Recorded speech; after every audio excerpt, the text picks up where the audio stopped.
So hi everyone, Craig Hanson. Yes guys, welcome to my video. You're going to like this one. Something in this video for everyone. I'm going to show you exactly how the shoulders work in the golf swing. Evidence-based material, looking at the best ball strikers in the world. Obviously that makes sense. Mcllroy, Tiger Woods, Adam Scott, Tommy Fleetwood, PGA Tour averages here, and arguably the most important part of the swing. Now people, when you're looking at your golf swings, right, and you're filming it with your mobile phones and you really want to work on something that's going to help you, look at this area of the swing. This will affect so many different parts of your motion, and if you've got a couple of hundred great ball strikers and they're all within just a few degrees of each other and you're not there, then it makes sense to pay attention to it. Guys, what are we talking about? Shoulder tilt. It's not just how the shoulders turn.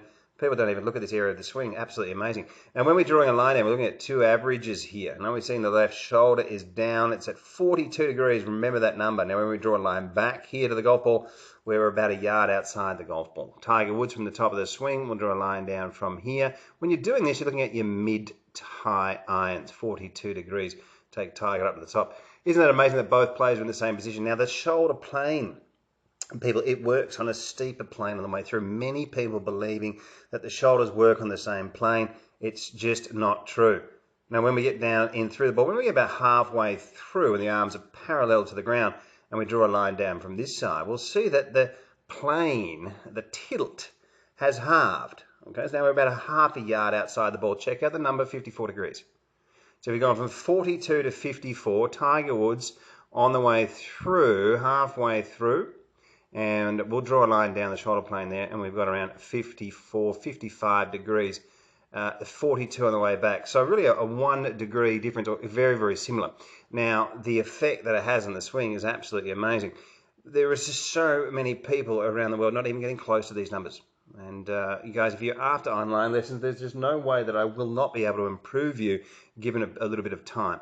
Also, check out World Class Golf Instruction, the most detailed platform on the planet. Now, let's take a look as we explore other golfers here. Let's take a look at Adam Scott at the top of the swing.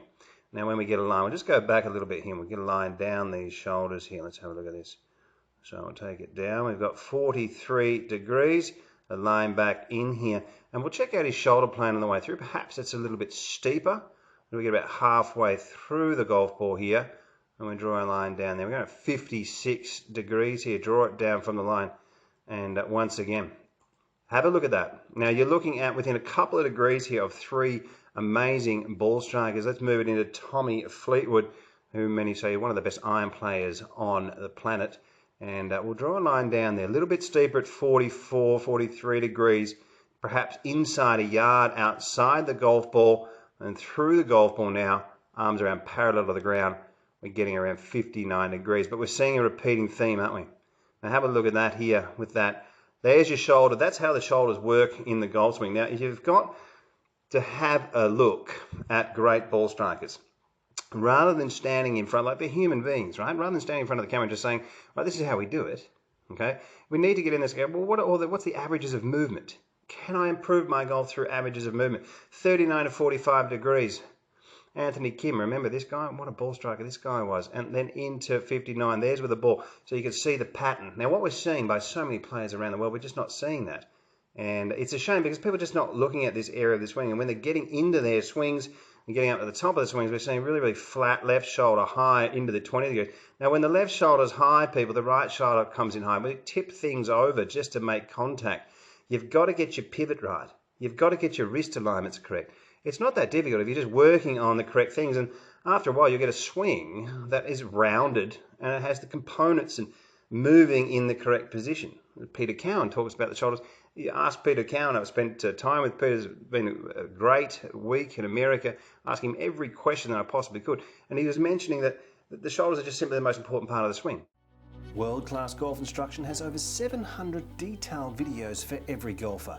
Practice programs and evidence-based material is applied in helping you to become your own coach and play your best golf. Join us in the chat room and join the community of World Class Golf Instruction. Tour professionals, they're always in the similar positions here. When we have a look at here, 43 degrees pointing back in and then through the golf ball. How often are we getting in there and we're seeing this around 55, 56, 54 degrees through the golf ball? And it just makes so much sense to work with the plan and get yourself moving in the right direction. Now, for online lessons, a lot of my customers are really having just amazing success there, helping people that we haven't met. There's contact through WhatsApp, which is a great way for communication, leaving voice messages back and forth. Your online video will go between 15 to 30 minutes with drills and exercises as supplied. And when we're looking at the platform that's really taking off, that I'm proud of, is a world-class golf instruction. And one of the series in that is called Deep to Shallow. Here's just a snippet of that series where we look at people that are really struggling to come in on a shallow plane. So we steepen the shoulders and we look at the left arm positions and the components and the way to go about matching. Here we go. We'll take it up. Okay, so inside the 2 average there. So you can see we're using biomechanics there. We've got some music, and when you're inside the zone, it makes the correct sound, and when you're outside it, very, very interesting series, and a lot of people have been so happy that they've got onto that. And so a lot of people playing better golf there. But yeah, really understanding how the shoulders work and understanding the technique in the swing is an important part, and not just wasting your time when you're out there and practicing, but we're looking at 2 averages, the averages of movement. All right, guys, hope you enjoyed the video. I hope that gives you a little bit of insight into how the shoulders work on the way back. And obviously, when you've watched some of my other videos, it's important to understand that by getting this part of the swing correct, it has a wonderful chain reaction on the downswing. People are talking about the moment of truth being impact, but if your backswing and downswing are messed up, well, there's not going to be a moment of truth there for you. The moment of truth is going to be a very bad impact position. So guys, make sure you get your hands on the correct information. Thanks for watching, and we will see you next time.